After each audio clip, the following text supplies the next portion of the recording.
I am no other person. I could name some names here, but I'm supposed to be at least one of three different people. I got to be one of them. I can't be myself. I've got to be one of those guys. But I'm neither one of them. I am Bob Joyce. I was born Bob Joyce, and I will die Bob Joyce. A church in Benton, Arkansas. A pastor with ice blue eyes and a voice that sounds like it walked straight out of 1956. And a corner of the internet that is absolutely convinced this man is Elvis Presley, alive, in hiding, and singing "How Great Thou Art" to a small congregation every Sunday morning. Is Pastor Bob Joyce just a gospel singer with an uncanny voice? Or is there more to the story? Let's get into it. Meet the man behind the theory. Before we get into the internet frenzy, let's talk about who Pastor Bob Joyce actually is. He leads a small congregation called Household of Faith Church, currently meeting at 8408 Samples Road in Benton, Arkansas. He started the church around 2010 with his wife, Willina, back when Sunday service meant 7 or 8 people gathered together in someone's living room, including a couple named John and Marty Cook, who were there from the very beginning. By 2014, the growing congregation had moved into a rented business space on Salem Road.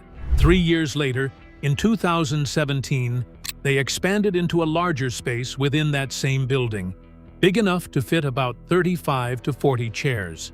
Then, in 2019, they relocated again, this time to a property on Salt Creek Road, with classrooms, a fellowship hall, and around 100 chairs in the sanctuary. Finally, in 2025, the church moved into its current, much larger home, with seating for over 250 people and parking for at least 75 vehicles.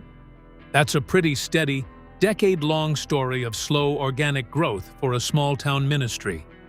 Pretty humble beginnings for a man the internet now insists might secretly be the king of rock and roll. Alongside his church work, Pastor Bob is also a musician.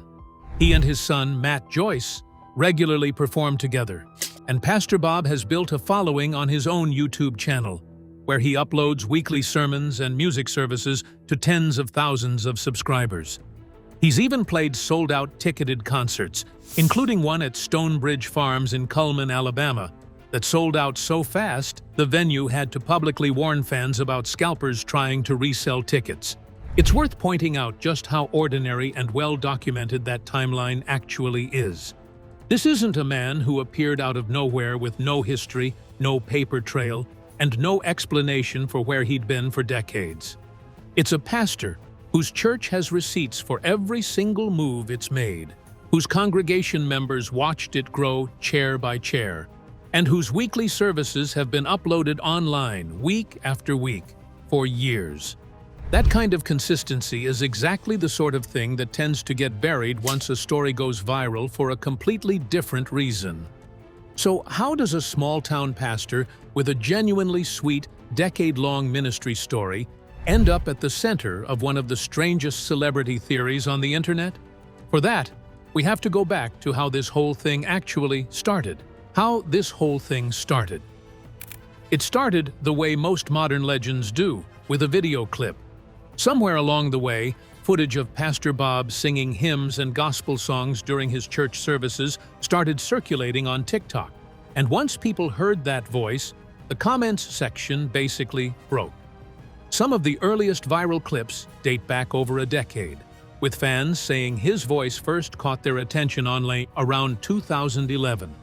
But the real explosion happened much more recently, when short-form clips of his performances started getting algorithm-boosted to millions of new viewers who had never heard of him or his church before. Viewers pointed out the deep, resonant baritone, the phrasing, the way he holds certain notes and lets them ring out before pulling back. People who grew up on Elvis records started saying the resemblance wasn't just close, it was uncanny. Clips of him performing "How Great Thou Art," "Love Me Tender," and "Can't Help Falling in Love" started getting placed side by side with the original Elvis recordings, sometimes edited together as isolated vocals comparisons, and the internet ran with it. Entire accounts have popped up dedicated almost exclusively to this theory, stitching together sermon clips, concert footage, and old Elvis recordings, asking followers to compare the two voices for themselves. Hashtags built specifically around the idea that Elvis faked his own death and became Pastor Bob have racked up tens of millions of views combined. It's the kind of viral snowball that happens maybe once or twice a year online, where a real, ordinary person suddenly finds themselves at the center of a story they never asked to be part of. But a voice alone doesn't build a full-blown theory that spreads this far and this fast.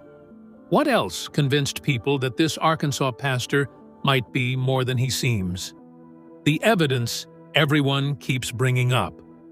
Once people started really digging in, a handful of things kept coming up over and over again in the comment sections and stitched videos. First, obviously, the voice.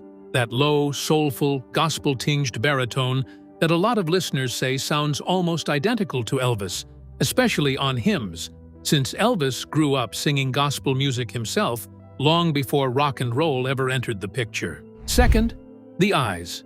Pastor Bob has strikingly pale blue eyes, and there are photos floating around online that get compared directly to Elvis's own blue eyes, angle for angle, lighting for lighting. Third, there's a whole thread of internet math about age. Elvis was born January 8, 1935, and officially died August 16, 1977, in Memphis, at age 42. If Elvis had lived, he would be 91 years old today, not 89. So even the framing of some viral posts doesn't quite line up with the real math. But that hasn't stopped the theory from spreading, since a lot of these posts are built more around a feeling than an exact date. Then there's the performance style itself. Pastor Bob doesn't just sing hymns quietly from behind a pulpit.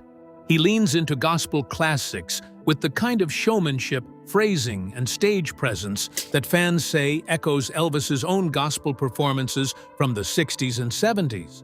He's even performed An American Trilogy with his son Matt, a song most closely associated with Elvis's live shows during his Las Vegas years. For fans who grew up watching Elvis specials on television, catching a clip of Pastor Bob mid-performance, hand raised, voice cracking with emotion on the big note, can genuinely feel like stepping into a time machine. There's also a deeper reason this specific comparison lands so hard with longtime Elvis fans, and it has everything to do with gospel music.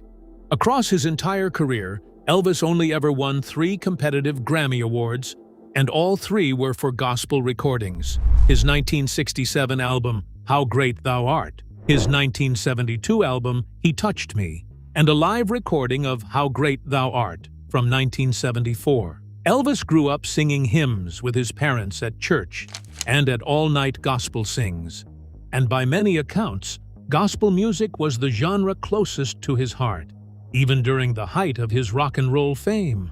So when fans hear Pastor Bob singing that exact same song, How Great Thou Art, in that exact same style, it doesn't just sound familiar. It taps directly into the part of Elvis's career that his most devoted fans consider the truest expression of who he was. Add all of that together, the voice, the eyes, the stage presence, the family act with his son, and the uncanny overlap with Elvis's own gospel catalog, and you can understand why clips of Pastor Bob started spreading far beyond his own congregation. But here's where it gets interesting. What does Pastor Bob himself actually say about all of this? What Bob Joyce has actually said. This is the part that tends to get lost once a story goes viral enough times. According to Household of Faith Church's own website, Pastor Bob Joyce has never claimed to be anyone other than himself. In fact, there's a specific video from 2017 that gets brought up constantly online. A video where some viewers swore they heard him hint at a secret identity. The church has addressed that clip directly, explaining that a portion of it, right around the 4-minute mark, was edited, with his voice altered to make it sound like he was saying something he never actually said. The church has pointed people back to the original, unedited version, where what he actually says is, quote, "I am not anybody else but who I am, Bob Joyce." That's about as direct a denial as you're going to get. No secret handshake with a record label, no hidden bunker, no decades-long disappearing act, just a pastor saying on camera exactly who he is. And here's something else worth knowing. Household of Faith has also had to deal with a completely separate problem that often gets tangled up with the Elvis theory, and that's impersonation. According to the church, there are multiple fake accounts online pretending to be Pastor Bob Joyce, sending private messages to people and, in some cases, trying to solicit money or personal information. The church has stated clearly, more than once, that the real Pastor Bob does not send private messages, does not have online conversations, does not use direct messages on any platform, and does not ask for money. He only maintains one verified Facebook account, and the church has said flatly that any other account claiming to be him, even ones with thousands of followers, simply isn't him. So if anyone online is going viral claiming to have had a personal conversation with him, or claiming he privately confirmed the Elvis theory to them directly, that almost certainly isn't him at all. It's one of these impersonator accounts, capitalizing on exactly the kind of attention this theory generates. It's worth sitting with that for a second. A church with no paid staff, run largely by volunteers, having to spend its limited time and resources putting out public statements just to explain that its own pastor is who he says he is, and that strangers online pretending to be him aren't actually him. That's not exactly the kind of thing a person orchestrating an elaborate decades-long hoax would need to deal with. It's the kind of thing an ordinary small-town minister has to deal with once his face and voice go unexpectedly viral for reasons completely outside his control. So if he's denied it directly, the church has clarified the edited video and they've publicly flagged the impersonation problem. Why does the theory keep circulating anyway?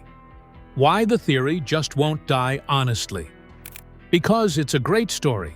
Elvis Presley faking his own death is one of the most enduring pieces of American pop culture folklore, right up there with Bigfoot and the Bermuda Triangle. It's been part of the cultural conversation since practically the week he died in 1977, with decades of tabloid covers, sightings, and Elvis spotted at stories keeping the legend alive long after most people who'd want to fake something that big would have needed a serious break from public life. So when a real person shows up who genuinely sounds like him, looks a little like him, and performs gospel music the way Elvis himself grew up singing it, it slots perfectly into a legend that was already decades in the making. There's also something almost comforting about the idea. Elvis was famously drawn to gospel music his entire life, and as we just talked about, some of his most celebrated recordings, the ones that actually won him competitive awards during his lifetime, were gospel albums, not rock and roll hits. So for longtime fans, the idea that Elvis could have quietly traded stardom for a small Arkansas congregation singing hymns instead of chart toppers taps into something almost poetic. It's less Elvis is secretly hiding and more, wouldn't it be beautiful if he'd found peace this way, out of the spotlight, doing the music he loved most. And once a theory gains emotional pull, facts rarely put it to rest. Clips keep getting re-uploaded, comments fill with voice comparisons, and every new sermon clip gives the theory another life. Some creators even make recurring series comparing the voices song by song. It becomes less about evidence and more about a story people enjoy sharing and debating, much like theories surrounding Bigfoot sightings or UFO footage. There's also a bit of a pattern here that goes beyond just Elvis. Every few years, the internet latches onto some ordinary person who happens to resemble or sound like a beloved, deceased celebrity, and runs with the idea that maybe, just maybe, the legend never really died. It happened with a handful of Michael Jackson lookalikes over the years, and it happens periodically with musicians who share an uncanny resemblance to icons from decades past. It usually says less about the person at the center of it and more about how much people still miss the original star. and how badly some fans want one more chance to feel close to them. Elvis in particular has always been an especially strong magnet for this kind of theory, probably because his death was so sudden and, in the eyes of a lot of fans, so tragically premature. He was only 42, still touring, still recording, and still capable of filling arenas right up until the end.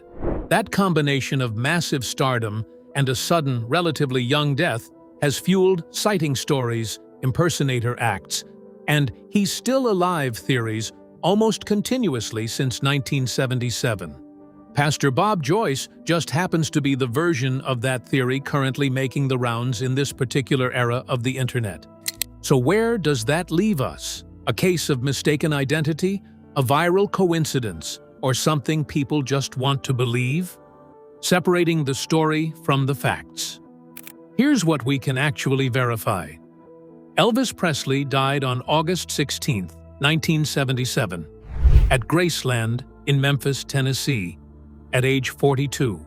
The official cause was heart failure, later connected to years of long-term prescription medication use.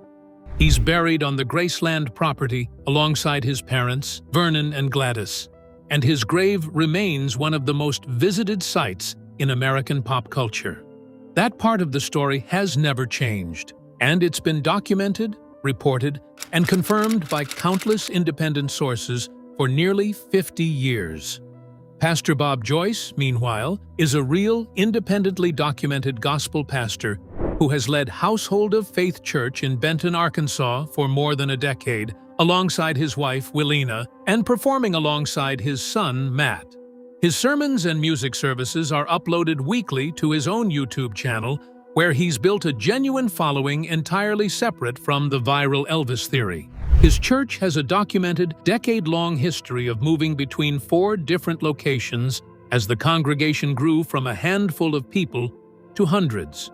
He has a traceable public record as himself, as a small-town pastor who happens to have a remarkable singing voice and a deep love of gospel music. What connects the two men isn't a secret deal, a hidden identity, or a decades-long disappearing act. It's a voice, a genuinely striking, gospel-trained baritone that happens to remind a lot of people of one of the most famous voices in American music history, paired with a shared love for the exact style of music Elvis himself considered closest to his heart. Add in a viral clip, a doctored video that got misread as a confession. A wave of impersonator accounts making the story feel more confirmed than it ever was, and a legend that's been alive in pop culture for almost 50 years. And you've got everything you need for a story to take off online, whether or not there's anything behind it beyond a very talented pastor with an unforgettable voice. At the end of the day, maybe the real story isn't about a secret at all. Maybe it's just about how easily a good voice, a viral clip, and a decades-old legend can turn an ordinary man into an internet mystery overnight, and how much fun people have along the way trying to solve it. And honestly, there's something kind of nice about how this one ends. No scandal, no cover-up, no smoking gun. Just a pastor in Arkansas who built a church from 8 folding chairs into a congregation of hundreds, who happens to have a voice good enough to make millions of strangers stop scrolling. Whatever you believe about the theory itself, that part of the story checks out completely, and it's arguably the more impressive story anyway. So, what do you think? Coincidence? Uncanny resemblance? Or is there something else going on here? Maybe you've seen one of his clips before and had the exact same double take everyone else did. Maybe this is the first you're hearing of any of it. Either way, drop your take in the comments, and if you enjoyed unpacking this one with me, hit subscribe so you don't miss the next deep dive into the stories the internet can't stop talking about. See you in the next one.